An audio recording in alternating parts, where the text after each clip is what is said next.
silencio.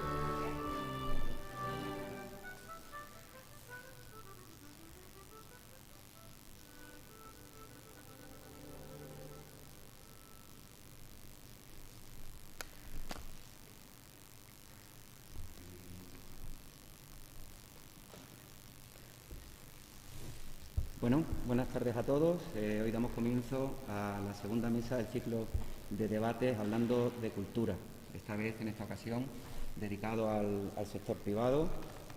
Como ayer se comentó, el ciclo nace con el propósito de generar un espacio de diálogo entre las instituciones y los agentes culturales, dando relevancia a aspectos tan importantes como la financiación, las buenas prácticas y la difusión en la cultura en un momento tan complejo como el que estamos atravesando.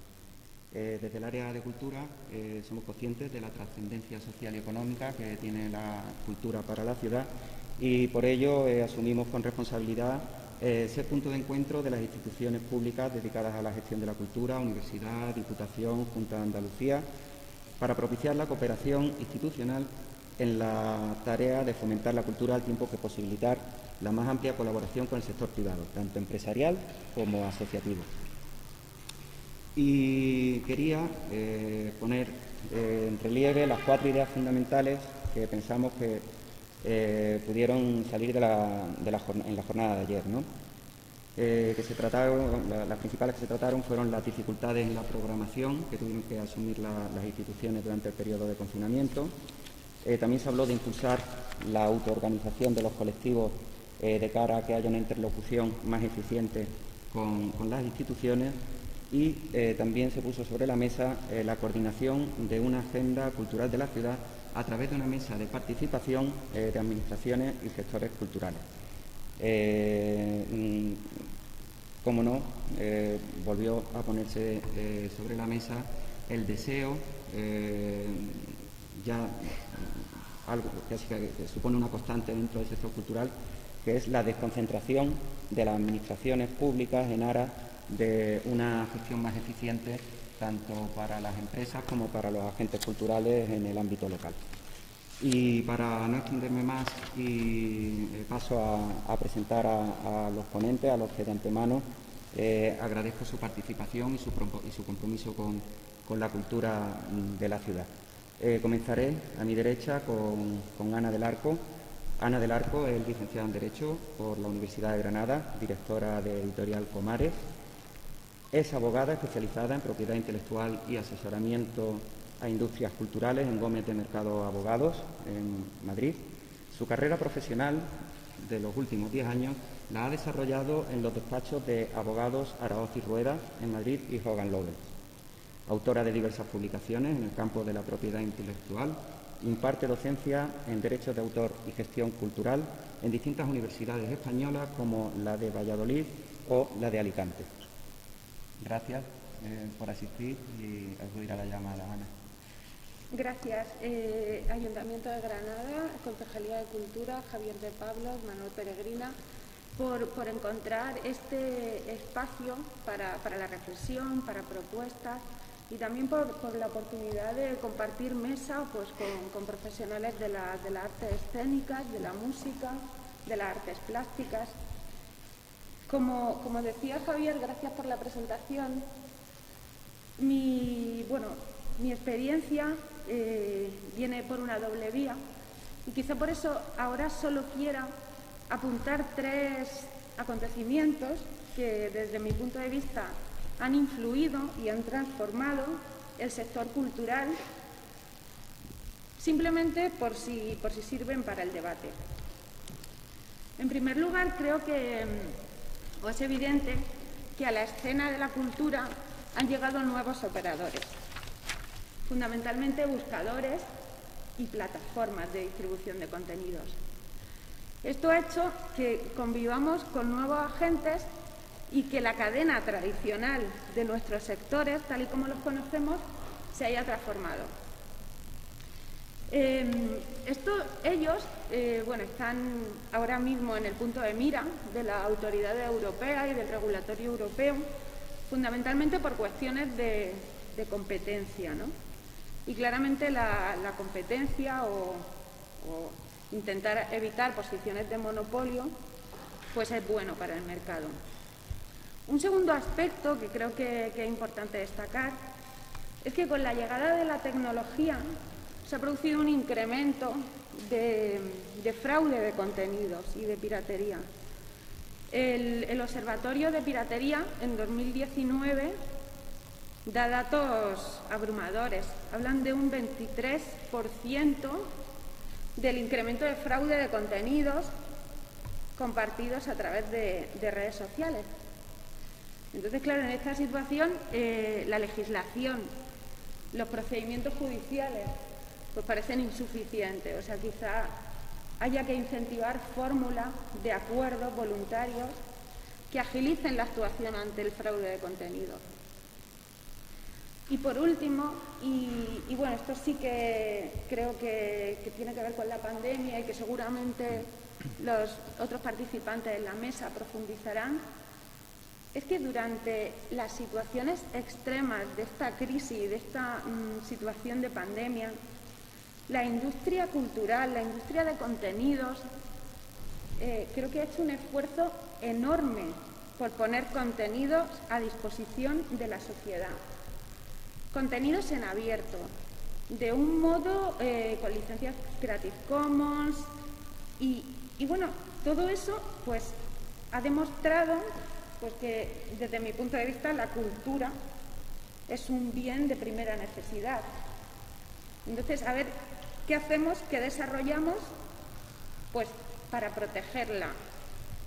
No solo porque la cultura nos salva, porque la cultura, la diversidad, la pluralidad, la formación, no solo por el valor que eso tiene, sino también porque la cultura, las industrias culturales son un 3%, aportan un 3% al PIB mundial. Seguro que quizá profundicen en este punto. Gracias, Ana. Emilio Caro. Emilio Caro es licenciado en Historia del Arte por la Universidad de Granada, máster en Museología también por la misma universidad y, sin embargo, amigo. En el año 2000 inicia su andadura profesional ligada a la Catedral de Granada como miembro del Grupo de Patrimonio Histórico, con la realización de exposiciones, inventarios y publicaciones. En el año 2003 inicia los trabajos de documentación ligados al programa Domus en el Museo de Málaga, pasando más tarde al Museo de Bellas Artes de Granada, colaborando al diseño del discurso museológico del nuevo montaje del museo en 2008, interviniendo en publicaciones como el inventario de pintura, escultura y dibujo y coordinando la publicación de los catálogos de las distintas exposiciones. En el año 2011 inicia una andadura profesional ligada a la empresa privada en el ámbito de la gestión cultural con la empresa Crearte, Gestión y Cultura, especializada en la coordinación de exposiciones temporales, entre las que destacan las colaboraciones con el Patronato de la Alhambra y Generalife, la Universidad de Granada y los museos de Bellas Artes, Arqueológico y Museo Casa de los Piratas de Granada. Muchísimas gracias, Emilio, por asistir, por acudir a la llamada y por el compromiso con la cultura granadina que viene de antiguo. Gracias. Gracias a vosotros, Javier, primero por tus palabras y segundo por vuestra amable invitación a participar en este foro de debate, a la organización, al ayuntamiento. Y aprovecho para daros la enhorabuena por la oportunidad que supone este encuentro, dar voz al sector cultural, que en este contexto post-COVID, o aún no post-COVID, sino contexto COVID, se ha visto particularmente afectado. Dicho esto, cuando recibí la invitación y preparaba un poquito la intervención, lo primero que me planteé es, bueno, ¿de qué estamos hablando? ¿Qué es el sector privado en nuestro ámbito, el sector privado cultural? Evidentemente aquí estamos representantes prácticamente de todo el sector, editorial, de artes escénicas, de musical, salas de conciertos, cinematografía, gestión cultural, restauración, un amplio sector cultural. Pero vamos a las cifras y para ello pues he recurrido a estadísticas que la Unidad Estadística y Cartográfica de la Consejería de Cultura y Patrimonio Histórico pues ofrecen periódicamente y que cuelgan en su portal de la transparencia. La última está actualizada a inicios de enero de 2018 y se habla de 25.338 empresas ligadas al sector cultural privado que generan 56.645 empleos. Particularmente para Granada se habla de 3.316 empresas que generan 5.176 empleos. Y concretamente para Granada, para Andalucía, en el ámbito de la gestión cultural, del patrimonio y de los museos, hablamos de 27 empresas y 58 empleos. Ese ámbito, que además es el mío, el que me corresponde a mí, no creo que esté bien evaluado, puesto que hay una incidencia de trabajo secundario, ¿no? que son mucho más amplias, que tienen un impacto económico mucho más amplio, porque yo como gestor, pues quizás subcontrato trabajos editoriales, subcontrato trabajo a productoras audiovisuales, a carpintería, en fin, a otros muchos oficios que se benefician también del trabajo en este ámbito. Claro, de este análisis, de estos datos hay un análisis que salta a la vista, y es que si hablamos en términos porcentuales, que la mayoría hablamos de, perdonad, vuelvo a los datos, 25.000 empresas aproximadamente y 50.000 empleos. Pues estamos hablando de autónomos y pequeña y mediana empresa. Esa es la primera caracterización de nuestro sector. Y luego, recurriendo a las estadísticas anteriores, por ejemplo, a la de 2016, en la que habla de cerca de 30.000 empresas y casi 60.000 empleos generados, otra de las cuestiones que hay que poner de relieve es que el tejido empresarial cultural de la comunidad se deteriora a unos pasos gigantes. Es cierto que estamos hablando de unos años de un contexto complejo. Desde la crisis de 2008 el sector no levanta cabeza. Respecto a las fortalezas del sector que planteábamos como reflexión inicial, pues estas empresas unipersonales o pequeñas empresas lo que tienen es una cualificación extraordinaria. Además, una cualificación insustituible. Es decir, esa especialización pues hace que sea un trabajo muy específico y poco sustituible, por cierto. Hay una cuestión que yo creo que compartimos todos los que estamos sentados en esta mesa, que se trata de un sector altamente vocacional. Es decir, la mayoría de nosotros hemos iniciado nuestra trayectoria profesional por vocación. Y claro, eso también hace que en estos contextos tan desfavorables tengamos una capacidad extraordinaria de reinvención, de reinventarnos a nosotros mismos y a nuestra actividad profesional. Pero lógicamente el sector tiene debilidades y debilidades importantes. Aunque hablábamos de una incidencia importante dentro del sector, dentro del Producto Interior Bruto, tenemos poca representatividad en el contexto del tejido empresarial general. Eso es así. Además, el hecho de que seamos muchos hace que sea más complejo aún ponerse de acuerdo para reivindicar nuestras problemáticas. Aunque saldrá más adelante, pero ya hay que poner de relieve la dependencia absoluta de las inversiones públicas para el mantenimiento de nuestro empleo. Lógicamente, eso va vinculado a una precariedad laboral y a una falta de programas de estabilización de empleo bastante importantes. Y esta primera reflexión la voy a terminar con una reflexión que no es mía, que tomo prestada de una reflexión que escuché en otro foro similar de museo hace unos años en la Casa de los Tiros, y es que Granada tiene un hándicap que lógicamente es muy beneficioso, pero que en algunos sentidos también coarta la posibilidad de diversificación del panorama cultural, al menos en lo que a mí se respecta, que es la gestión cultural, y es que tiene la Alhambra, tiene a Lorca y tiene a Falla, por ejemplo. Y eso al final pues también condiciona mucho el desarrollo de este sector. Para terminar, en esta primera intervención, ayer comentaba que ayer había algunos comentarios con respecto a que Málaga nos había echado el pie como referencia cultural de Andalucía, pero es que, volviendo un poquito a las cifras, no solamente es que no hayan echado el pie, sino que hoy nos duplican. Volviendo a las estadísticas que nos facilita la Consejería de Cultura, nos duplican en empresas, nos duplican en generación de empleo, y Sevilla, bueno, simplemente nos triplica. Creo que hay que repensar un poquito el futuro del sector y, bueno, en parte para eso estamos aquí. Muy bien, muchísimas gracias, Emilio. A mi izquierda, Yanisbel Victoria, con la que he tenido el gusto de haberme reunido en alguna ocasión. Es titiritera e investigadora teatral. Después de una amplia formación académica en Cuba y Francia y de trabajar, me voy a permitir, para que se me escuche mejor, quitar la mascarilla, y de trabajar con diferentes compañías teatrales en estos países, además de Grecia, España y Vietnam, es desde 2007 miembro de la compañía Títeres, etc. Se integra en esta compañía granadina como ayudante de dirección para el espectáculo El retablo de Maese Pedro y poco a poco asume otras funciones como responsable de producción, actriz, titiritera y adjunta a la dirección. Complementa este trabajo con la redacción de artículos para revistas teatrales y la impartición de cursos y conferencias sobre el teatro de títeres en distintos países, así como la organización de eventos sobre el arte de los títeres.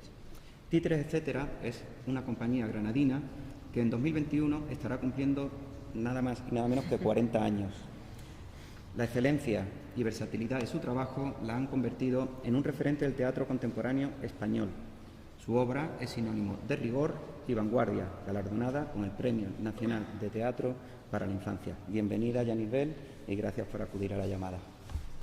Gracias a vosotros por cursar la llamada, por organizar estos debates que son tan necesarios. Desde luego son tiempos fieros para toda nuestra sociedad y para nuestro sector especialmente, y en tiempos fieros tenemos que ser, si cabe, más colaborativos y más abiertos al diálogo y a la búsqueda de soluciones para el bien común, y sobre todo con esa conciencia del servicio público que brinda un sector profesional como el de los tan diversos ámbitos que la cultura tiene. Yo hablaré, por supuesto, en nombre propio, pero pesa, por supuesto, sobre mí la carga de representar a una compañía de teatro, como bien dices, con casi 40 años de experiencia, una empresa, una pyme, una micropyme, una empresa privada del sector de las artes escénicas, pero, por supuesto, como representante de este sector profesional, no solo a través de mi palabra, está también la presencia y la problemática de muchos compañeros de nuestro sector profesional de las artes escénicas, que en una provincia como Granada tiene en cantidad y calidad una representación importante. En la provincia de Granada hay aproximadamente unas 90 compañías, creo que 92, 93 es la cifra exacta, y de esas 90 tal vez hay una buena veintena con una envergadura y presencia muy respetada, muy prestigiosa, tanto a nivel nacional como internacional, y algo que siempre repito y recalco porque me parece importante, porque a veces cuando estamos aquí el bosque nos impide ver todo lo que hay alrededor, pero las artes escénicas, el trabajo de las artes escénicas granadinas, de las compañías granadinas, tiene como en el país tiene muchísima recepción, y siempre dicen, pero ¿cómo es que en Granada se produce tanto y de tan buen nivel? Es una pregunta que se hacen continuamente, sobre todo en lo que respecta a las artes del circo, que en Granada están teniendo una pujanza extraordinaria, y las artes, el teatro para la infancia. Nosotros somos una empresa que, bueno, esta pandemia nos pilla como a todos de alguna manera por sorpresa. Escuchas noticias de China, crees que no va a llegar y de pronto estamos todos parados por el shock. Nos enfermamos, muchos de nosotros, justo al comienzo. Ese tiempo de estar enfermos, de estar parados, nos hizo reflexionar mucho, y después de la reflexión tomar decisiones y pasar a la acción.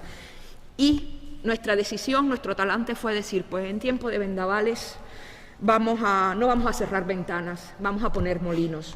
Y esa ha sido nuestra postura y ahora iré explicando por qué. Pero desgraciadamente nuestra suerte no es la de muchos de mis colegas, y como no hablo solamente en mi nombre, hablaré de forma general por el estado tan catastrófico en el que se encuentran las artes escénicas en estos momentos, por razones obvias, como la gran dificultad que está habiendo para que los espectáculos se lleven a cabo, pero por muchas otras cosas. Y comenzamos hablando de esas fortalezas y debilidades del sector durante la pandemia, y remitiéndome siempre concretamente al sector de las artes escénicas.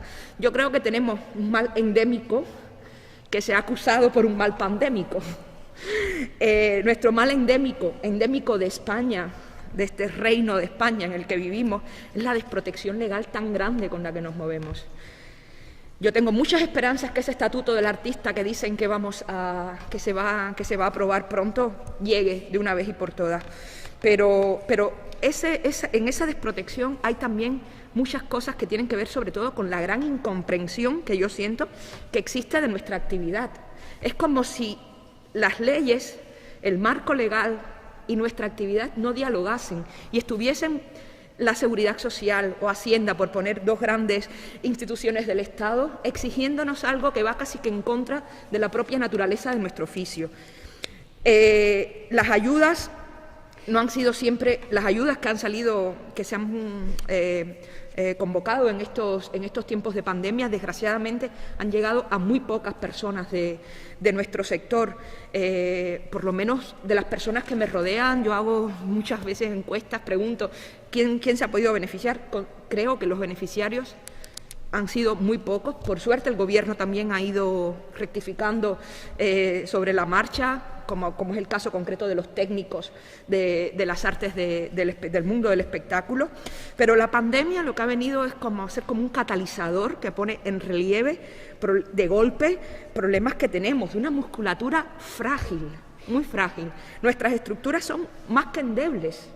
Y de pronto viene un viento, ahora ha sido un viento, un gran vendaval, ahora no ha sido un ligero soplo, pero de pronto se colapsa toda nuestra actividad y es como un dominó, fichas de dominó, cartas que caen una tras otras. Pero en esas fortalezas que hay que también considerar y que también poner sobre la mesa está, como bien decía Emilio, que trabajamos movidos por una gran vocación, con una capacidad de resistencia que no sé de dónde sacamos las fuerzas, pero bueno, sin duda porque esa vocación hace que pujes cuando parece que ya no tienes más fuerzas, que la resiliencia, esa capacidad de adaptarnos ante agentes adversos, perturbadores, esté prácticamente en nuestro ADN. Una empatía y solidaridad que, como bien decía Ana, por ejemplo, esa capacidad de pronto crear contenidos expresamente para que sean de disfrute de la sociedad gratuitamente, por ejemplo, en estos tiempos, hacer más llevadero el confinamiento para el conjunto de la sociedad, la creatividad a fin de cuentas. Yo digo que esto es como para nosotros este año 2020, que yo creo que no será olvidado para nadie, pero en la historia del teatro es la primera vez, según dicen los historiadores, en un oficio de 25 siglos, como tiene la historia del teatro, es la primera vez que se para a escala mundial, porque ni en tiempos de guerras ni de posguerras los teatros habían cerrado a una escala prácticamente planetaria, como ha ocurrido este año. Y para nosotros es como el eterno ejercicio del ave fénix, estar siempre renaciendo de esas cenizas y haciéndonos, desgraciadamente, también de la debilidad, de esa debilidad de la musculatura, de las empresas, sufriendo mucho, pero sacando fuerzas porque nos mueven otras cosas, más allá de lo puramente económico. Interesantísima reflexión la que hace Yanibel de la situación de las artes escénicas en este momento tan difícil. Damos paso a Silvia Ferri. Silvia Ferri es representante andaluza de ACES, Asociación Estatal de Salas Privadas de Música en Directo. Es responsable de producción y contratación musical, dedicada a la programación de conciertos desde hace más de 10 años. En la actualidad está a mandos de la agenda y la producción de conciertos de uno de los recintos más prestigiosos e importantes de nuestra geografía. Nos referimos a la Sala Industrial Copera. comprometida con el reconocimiento de las salas de conciertos como piezas clave de la cultura y reivindicando el papel de la mujer en el sector. Ha trabajado con la mayoría de agencias musicales de primera línea y con un buen número de artistas nacionales e internacionales. Codirectora de O Salvaje, promotora andaluza de producción de eventos musicales y miembro del equipo directivo de Access. Bienvenida, Silvia, y gracias por acudir a la llamada. Pues muchas gracias a ti y a Manuel por invitarnos a Access, bueno, digo invitarnos, pero a participar aquí, pero permitidme que voy a hacer una pequeña crítica constructiva, y es que yo creo que el día de hoy tenía que venir precedido de una serie de reuniones en las que hubiéramos hecho un trabajo previo de reuniones y demás para ver dónde estamos ahora mismo, porque la sala de conciertos llevamos casi 10 meses cerrada, que se dice pronto, y bueno, tristemente llegamos tarde porque no se ha anunciado todavía, pero alguna de nosotras ha caído. Y bueno, obviamente eso, después de tantísimos años de trabajo, eso siempre es una mala noticia. Pero bueno, nosotros cerramos por el 100% de las salas de conciertos, cerró por responsabilidad, allá por marzo, y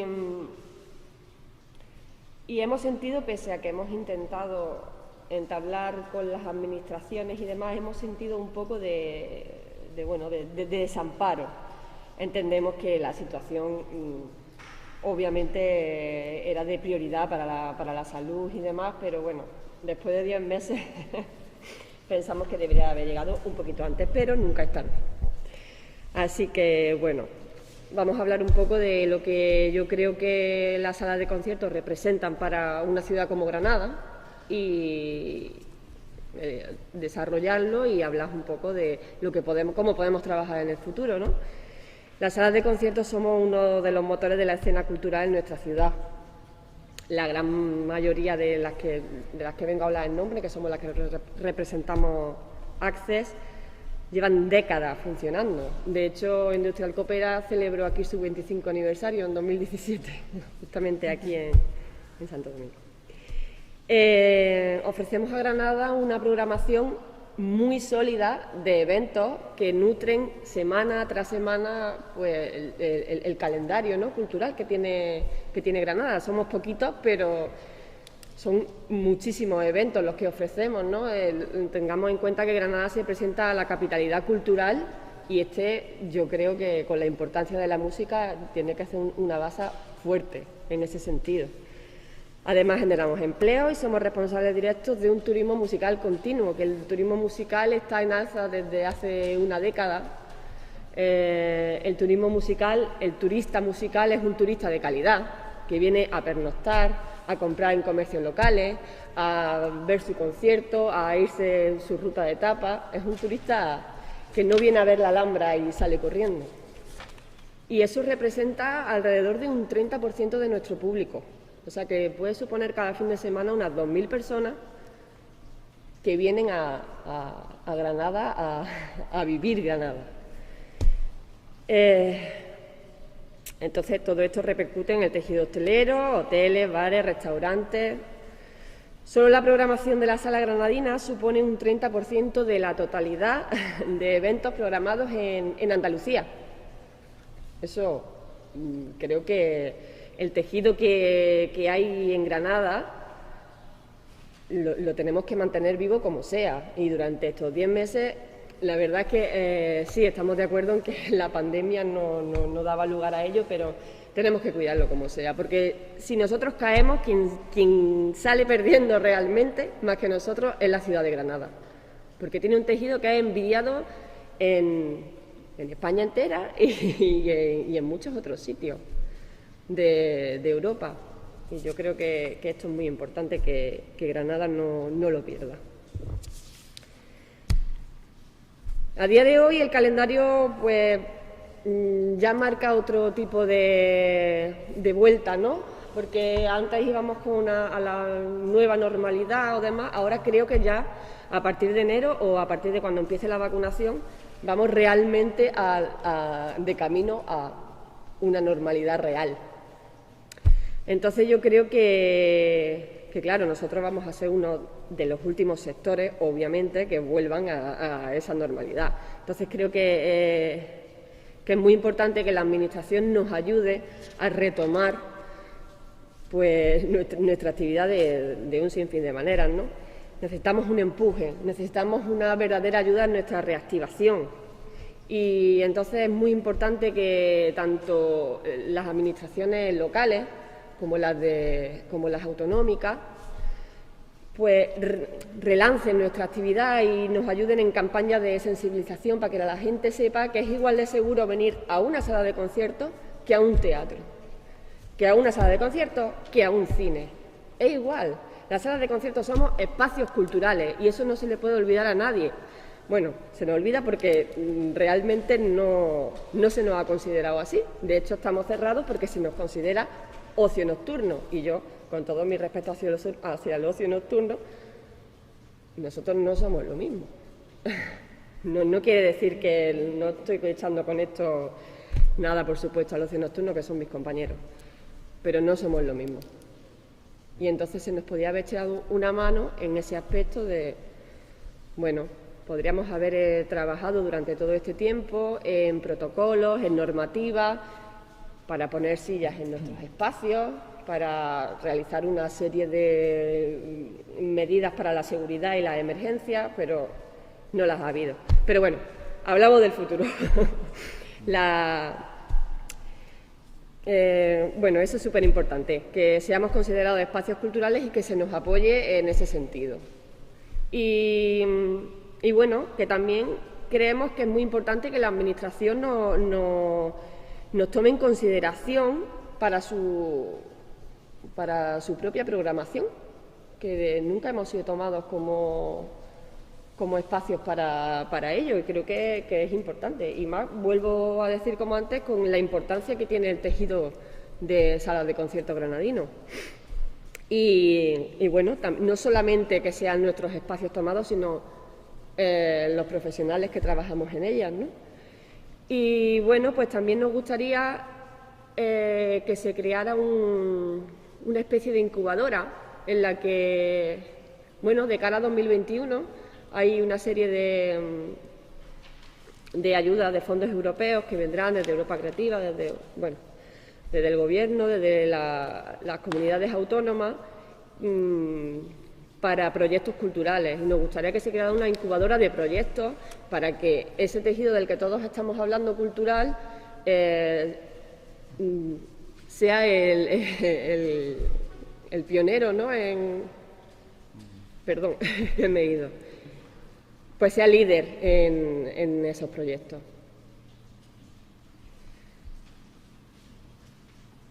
Bueno, pues después de la introducción de Ana, Emilio, Anibel y Silvia, creo que podemos extraer ideas muy interesantes, ¿no? La primera de ellas es que el sector cultural es generador de empleo.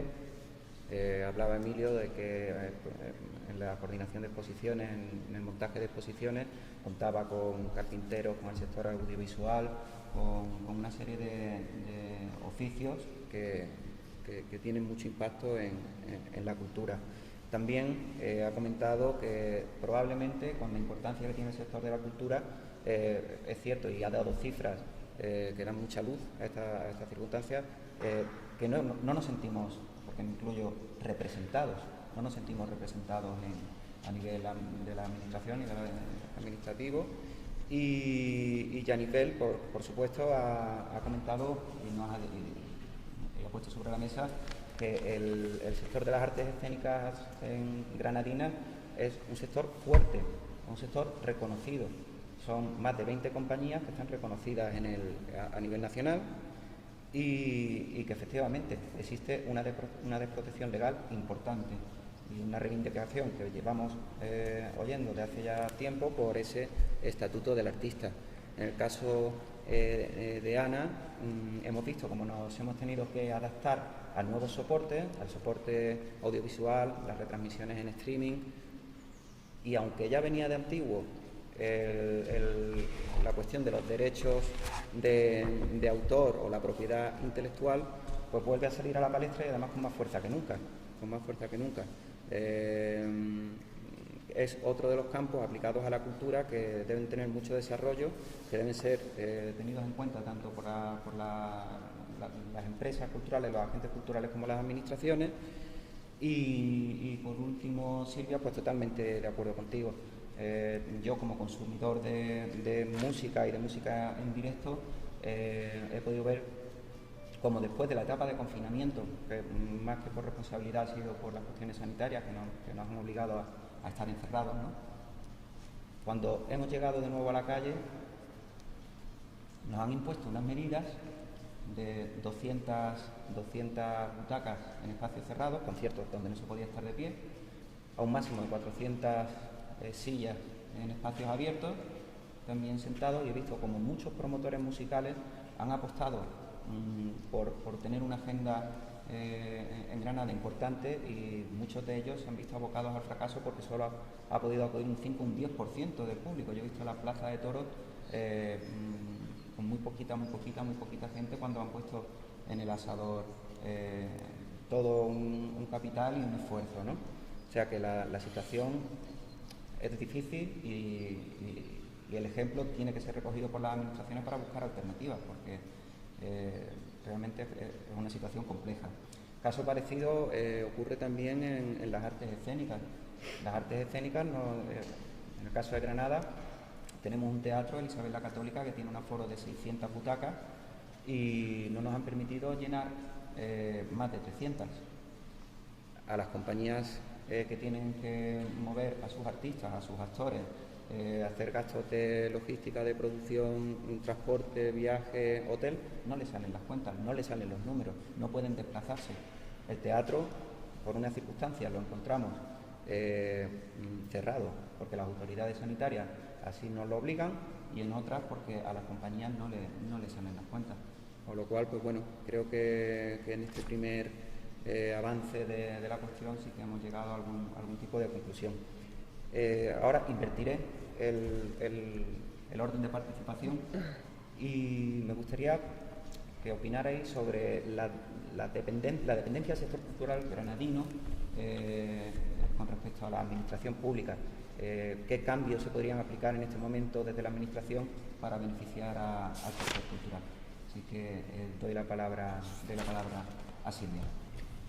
Bueno, pues en primer lugar voy a hablar de las salas de conciertos, que no sé si sabéis que son unas empresas culturales que no están financiadas en absoluto por la administración. No recibimos, en los últimos 3 meses, por primera vez, hemos conseguido que el INAEN saque una línea de subvenciones, que hemos tenido que presentar unos proyectos y demás, pero hasta ahora no teníamos ninguna línea para salas de conciertos específicas ni nada por el estilo. O sea que la ayuda es cero. De hecho, traigo esto, que para nuestras mesas de trabajo posteriores quiero que lo tengamos en cuenta, que es un estudio que se hizo en 2017, que lo hacemos cada 2 años, pero el nuevo no lo tengo el del 2017, que es una encuesta que refleja los datos tanto de las salas de conciertos europeas como de las españolas, y se pueden sacar cosas muy interesantes, como que las españolas somos las únicas que no están financiadas en absoluto por la administración. Y esto creo que es un buen punto de partida, que necesitamos un apoyo, que somos empresas privadas 100% financiadas por nosotros, que muchas veces se nos dice, es que, claro, al estar ligados con la hostelería, claro, la hostelería es nuestro único método de financiación real y 100% privado. Entonces, bueno, yo creo que lo que tenemos que hacer es trabajar en eso, en no solo que haya una ayuda desde la administración a nuestras empresas, sino que haya, como he dicho antes, una incubadora de proyectos que ayuden a las empresas granadinas a acceder a propuestas europeas, españolas y demás.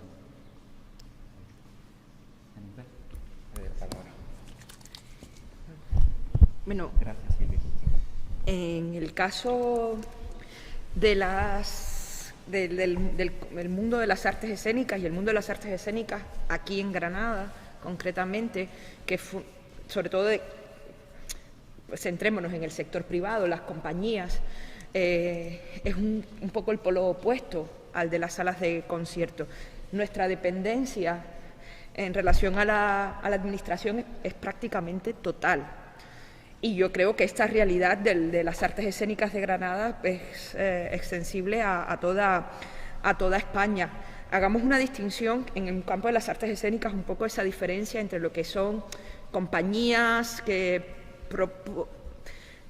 pretenden tener un trabajo, digamos, como con unos presupuestos artísticos que son muy distintos a la industria del entretenimiento.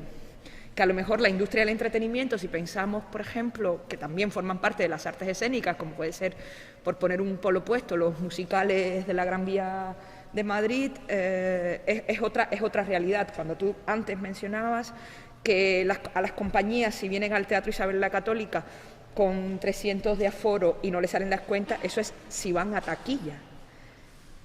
Pero la mayor parte de las compañías en este país, y sobre todo las compañías granadinas en el ámbito que nos movemos, no funcionamos con unos ingresos provenientes de la taquilla, sino con una contratación. Y esa contratación es directamente vinculada a la administración pública, porque la titularidad de los teatros en nuestro país, en su gran mayoría, es pública, tanto de teatros municipales, que son en su gran mayoría, como autonómicos o a nivel estatal, como pueden ser, no sé, el Centro Dramático Nacional, por ejemplo. Pero, de alguna manera, yo creo que en el campo de las artes escénicas tenemos como una especie de... Es como si fuéramos, a veces me da la sensación como si fuéramos un falso funcionariado.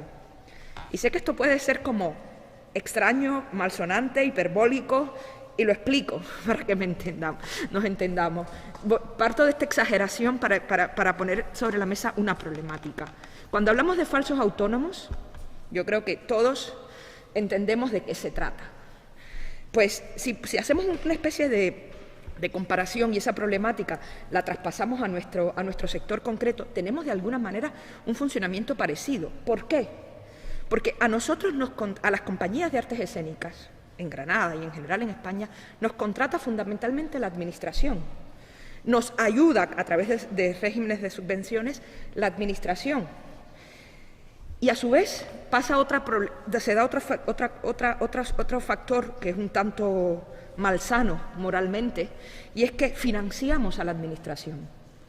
¿En qué sentido? Nosotros, por lo general, por el tipo de actividad que hacemos, facturamos una vez que la actividad se ha realizado.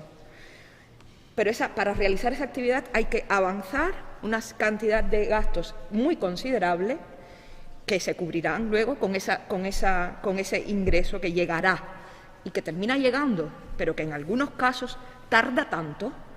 Y como ejemplo paradigmático de lo malo, el propio Ayuntamiento de Granada, que nos convoca aquí, que yo creo que es de los ayuntamientos, desde nuestra experiencia al menos, es el ayuntamiento del país que más tarda en pagar y que nos pone a todos en una situación tan delicada, nos pone realmente, si ya mantenernos, si cada día es un afán, si ya mantenernos para tener nuestro funcionamiento empresarial saneado, es difícil. Cuando un ayuntamiento o cualquier otra institución tarda lo que tarde, es que lo que tarda el Ayuntamiento de Granada no lo tardan otros, pero ya tardando lo que tardan, saltándose además toda la ley que regula la contratación con el sector público, para nosotros es un aprieto muy considerable. Y por eso digo que es una relación malsana, porque sí, nos pagan, pero les financiamos de alguna manera. Porque ¿cómo funcionamos entonces las empresas de artes escénicas?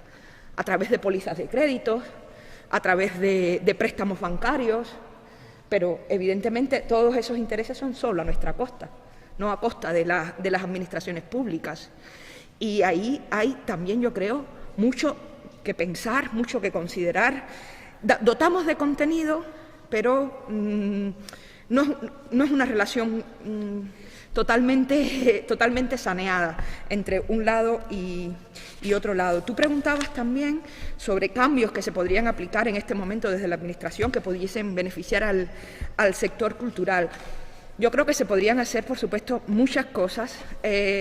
Lo primero que yo pediría, suplicaría y abocaría es porque no nos organicemos al corto plazo. Desterremos de una vez y por todas el cortoplacismo, que no nos lleva a nada bueno y que nos hace estar en una situación precaria eterna. Sentémonos de una vez en serio. Ahora, en Granada, concretamente, tenemos un umbral maravilloso que se vislumbra, que podría hacerse 2031.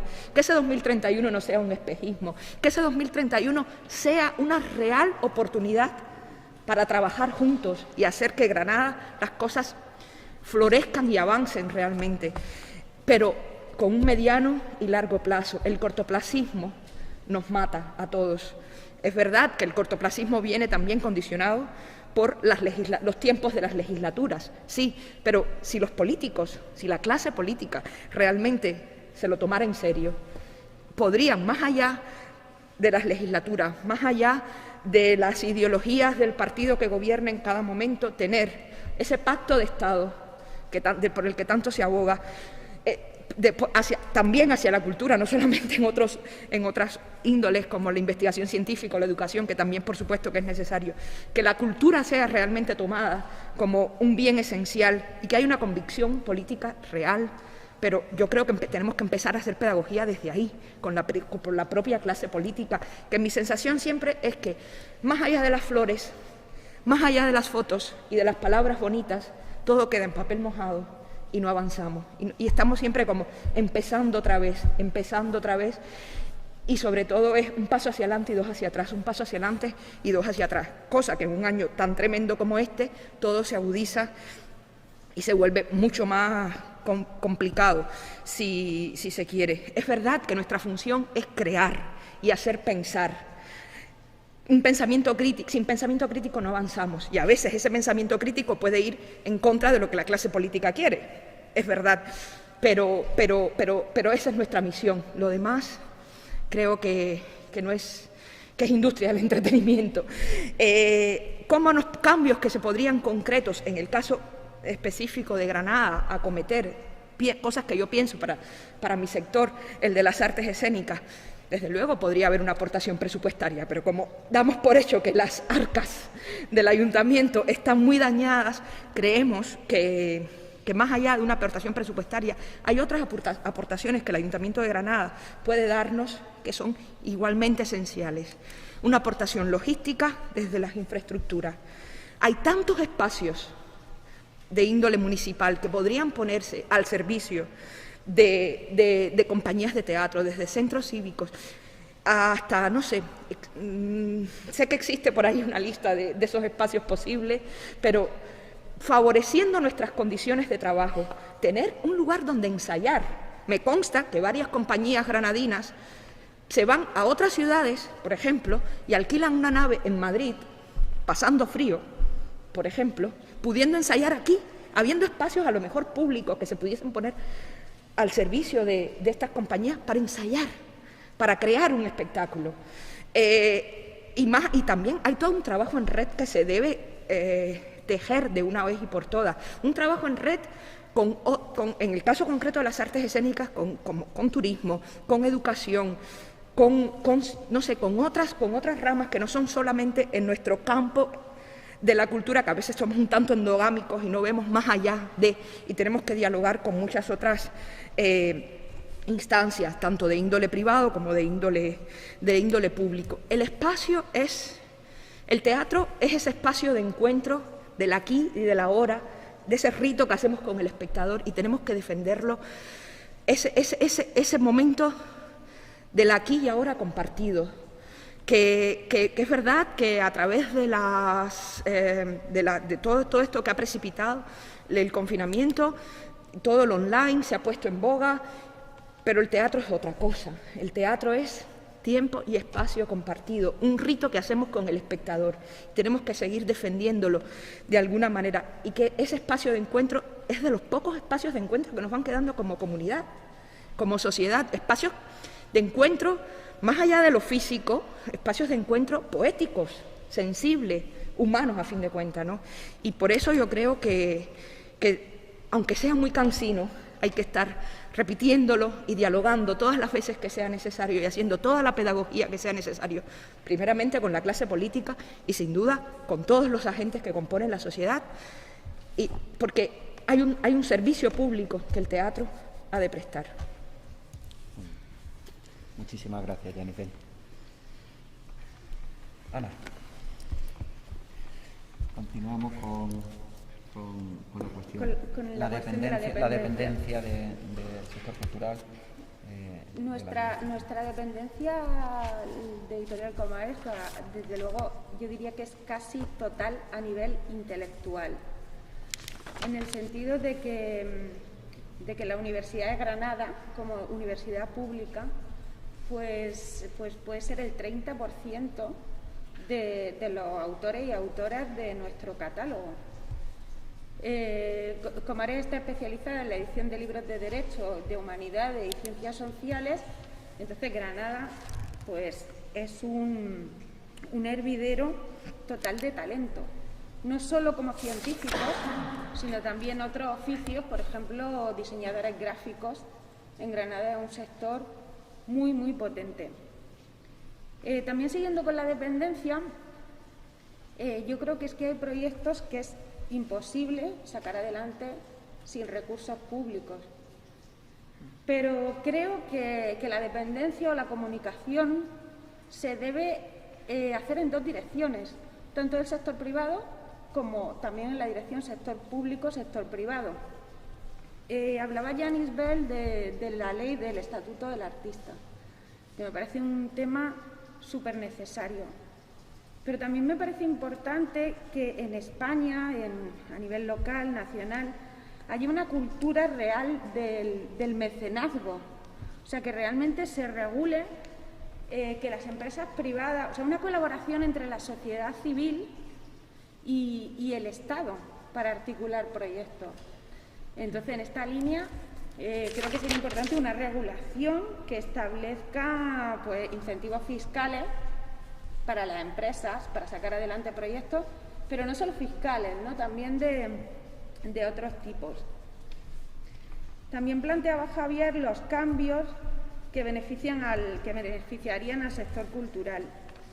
Nosotros como editorial es verdad que una parte muy grande de la producción es de financiación propia.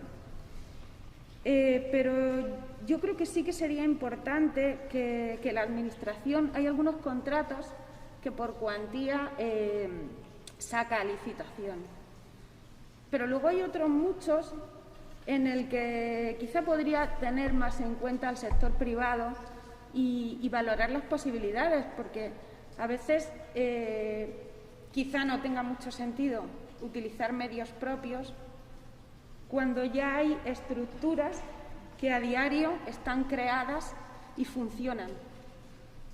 Porque el mercado en este sentido es terrible, si no funcionan te expulsan. Entonces sí que me parece esto importante, que contemplen figuras de colaboración, que contempléis, en vez de hacer una producción propia o una edición de un libro propia, pues que digáis, bueno, pues voy a servirme de una coedición, de una coproducción. Y creo que tener en cuenta al sector privado va a generar valor en el sentido de que, en este caso, las publicaciones, o sea, Granada tiene muchos temas que son universales, entonces no tiene sentido que se queden solo en Granada.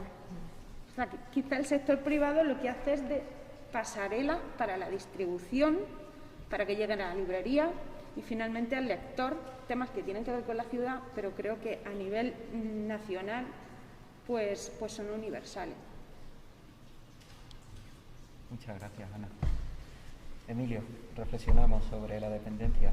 Sí, en el sector que yo represento, que es la gestión cultural, la protección del patrimonio, la creación artística contemporánea, quizás menos, pero las dos primeras son absolutamente dependientes del impulso de las administraciones. Comparto con Ana y con Janis Bell la reflexión a pie juntillas, como las administraciones no se impliquen en la promoción, en la conservación del tejido empresarial, será muy complicado que siga adelante. Además, en este contexto, yo hablo de mi sector, el que toca los museos, las exposiciones temporales, en el que nos hemos visto abocados al cierre. Una exposición temporal, aunque tú hagas una visita virtual, no sustituye jamás a la experiencia de una visita de carácter cultural. Aquí mezclamos la cuestión turística con la cuestión cultural, pero al final es lo mismo, es una experiencia insustituible, como decía Yanis Bell, el encuentro, lo que te aporta ese encuentro personal con una obra de arte, con lo que estés viendo, con la exposición, no lo vas a tener nunca en medios digitales. Por lo tanto, estamos hablando de un sector que realmente en este contexto se ha debilitado mucho y que es absolutamente dependiente de la planificación de las administraciones. Como en el caso de las cifras, pues hice una pequeña búsqueda de aspectos que no es que las administraciones se hayan cruzado de brazos, ¿no? Veía por ahí el programa Iniciarte, que para la creación contemporánea la Junta de Andalucía puso en marcha, otros muchos programas que Diputación, Ayuntamiento, universidades hacen para la promoción del arte contemporáneo. Desde la Agencia Andaluza de Instituciones Culturales se creó una unidad de industrias culturales que ha ido convocando sistemáticamente algunas ayudas, de una línea de ayuda a la introducción de nuevas tecnologías, otras ayudas para la promoción y la comercialización, pero al final el alcance de esta ayuda, desde luego, no es suficiente. El sector no necesita tanto que se le ayude como que se le promocione, ¿no? Eso desde luego.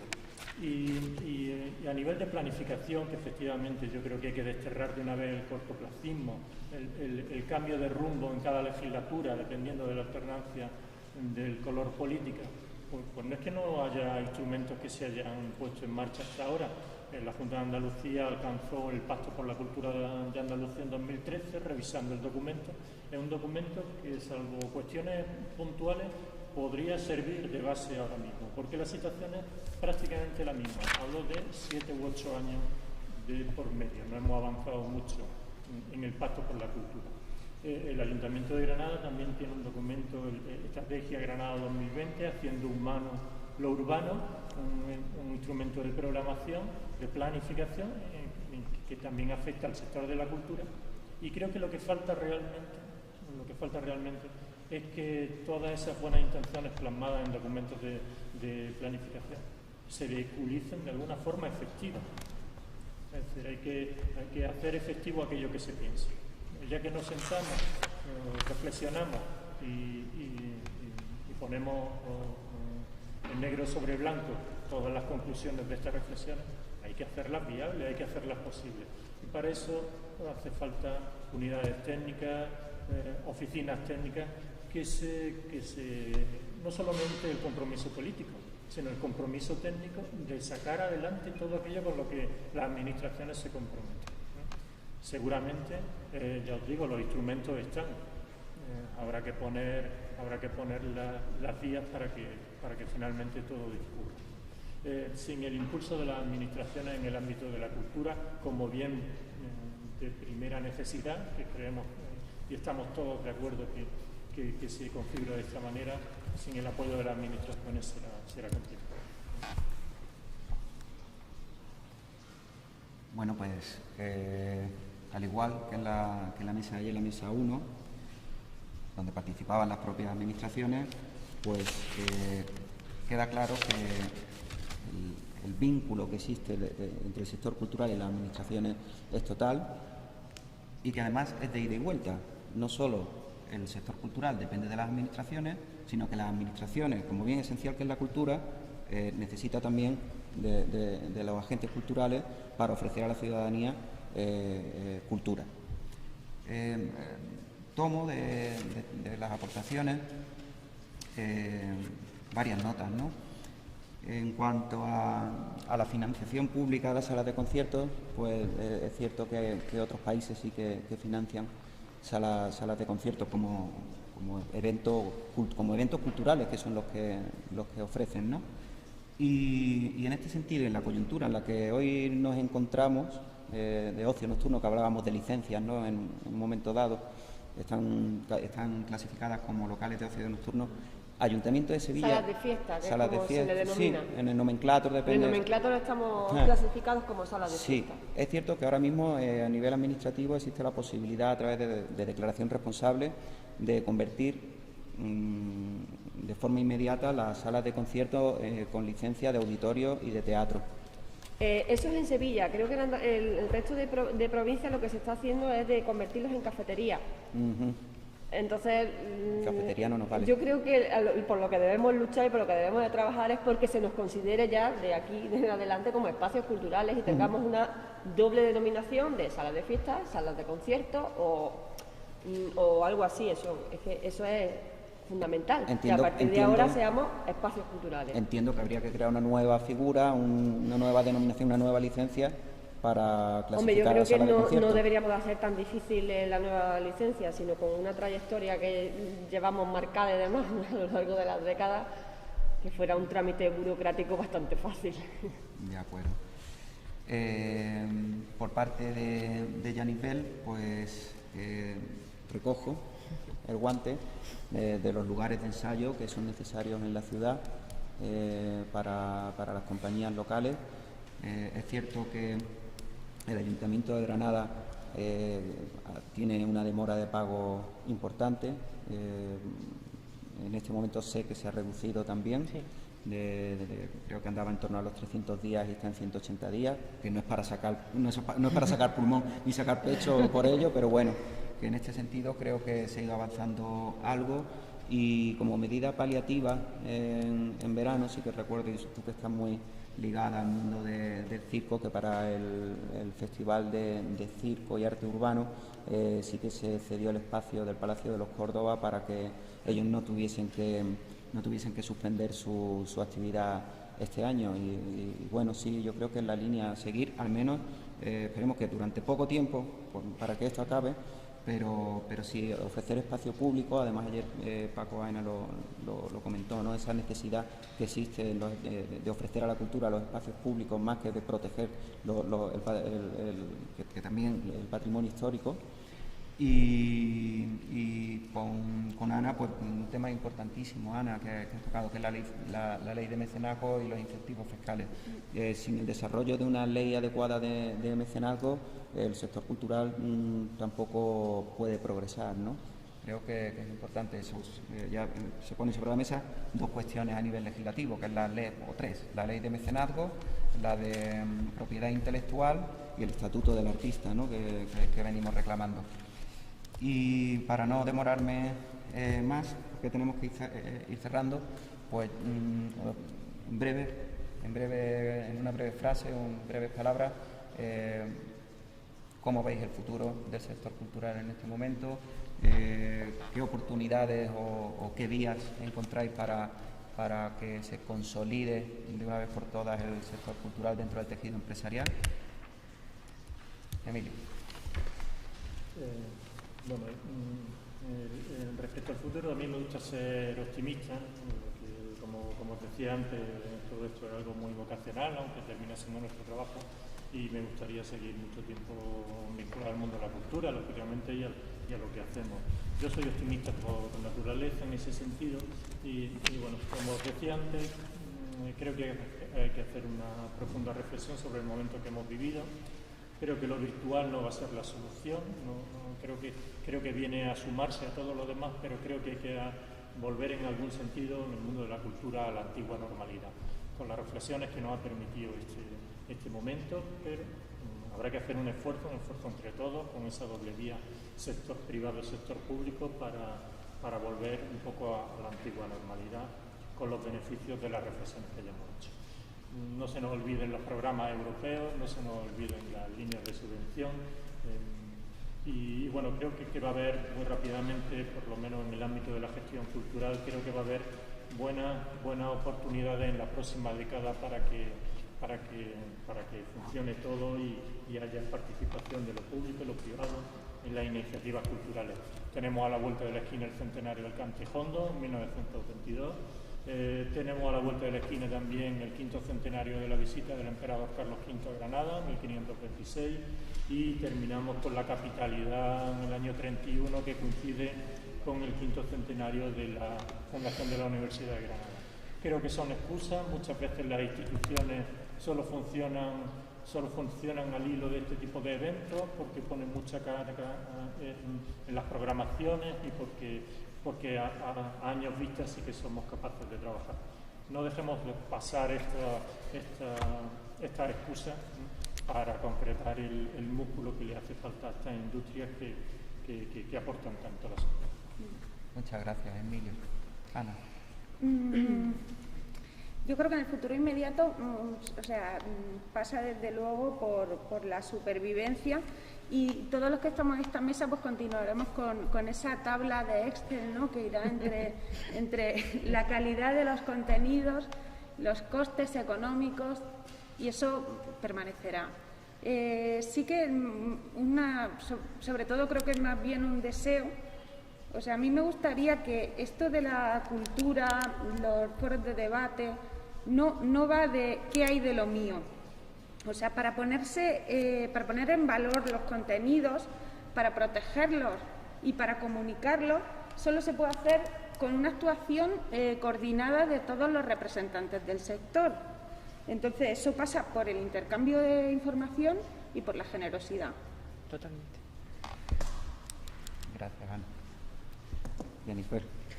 Bueno, yo quiero ser obstinadamente optimista, aunque a veces cueste tanto, ¿no?, sonreír, pero bueno, hay que, a pesar de los coscorrones que nos va dando la vida, sacar fuerzas para levantarse y, como decía antes, el eterno ejercicio del ave fénix, ¿no?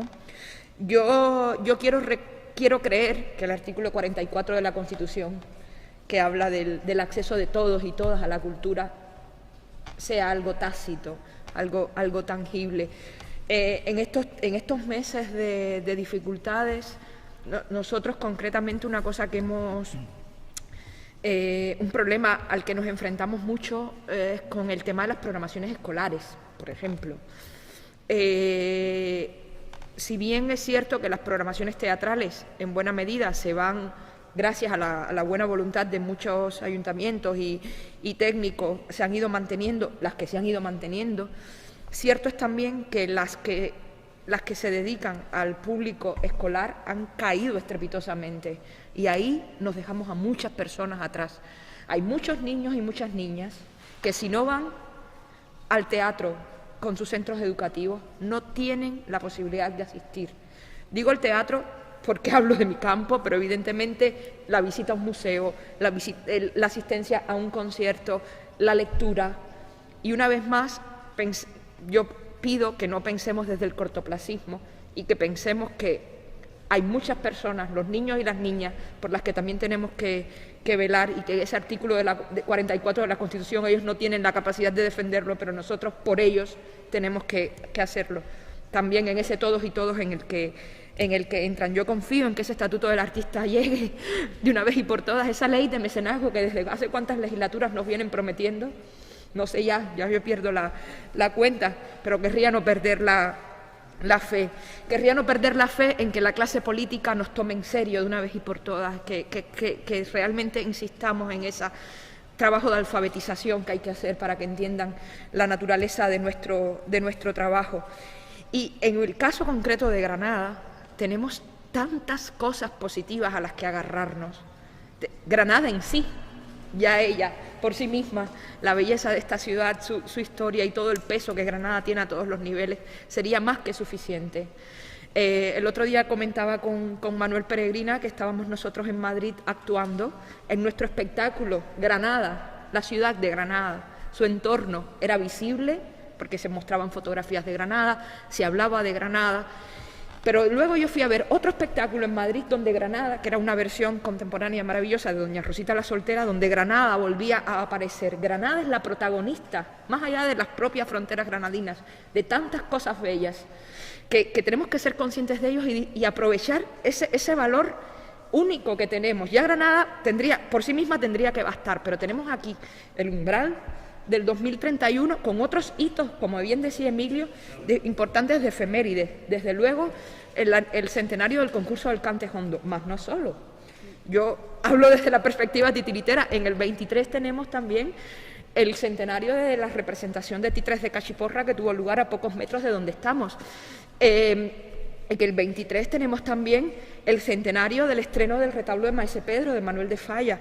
En el 27 tenemos el centenario de la representación del Gran Teatro del Mundo en el Patio de los Aljibes en Granada. Primera vez que después de siglos se volvía a representar en España en plaza pública un auto sacramental, por poner algunos hitos, algunas efemérides, pero desde luego tenemos mucho más allá del 2031 también hay vida y lo que tenemos que hacer, ojalá que esta sea una ocasión, es unirnos, arrimar juntos el hombro y ser más solidarios que nunca, si cabe, para entender que esto es un bien esencial y sobre todo es un servicio público y tenemos que trabajar con todos y para el bien de todos.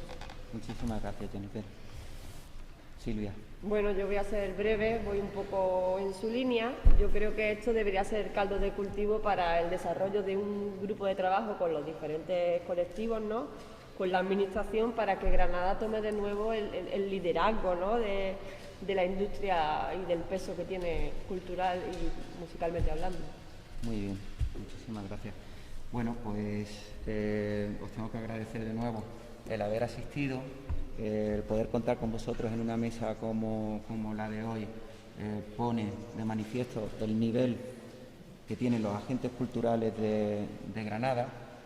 Vuestros discursos han sido esclarecedores y a buen seguro que válidos para el futuro inmediato y evitando el cortoplacismo, esperemos que a medio y largo plazo de la ciudad.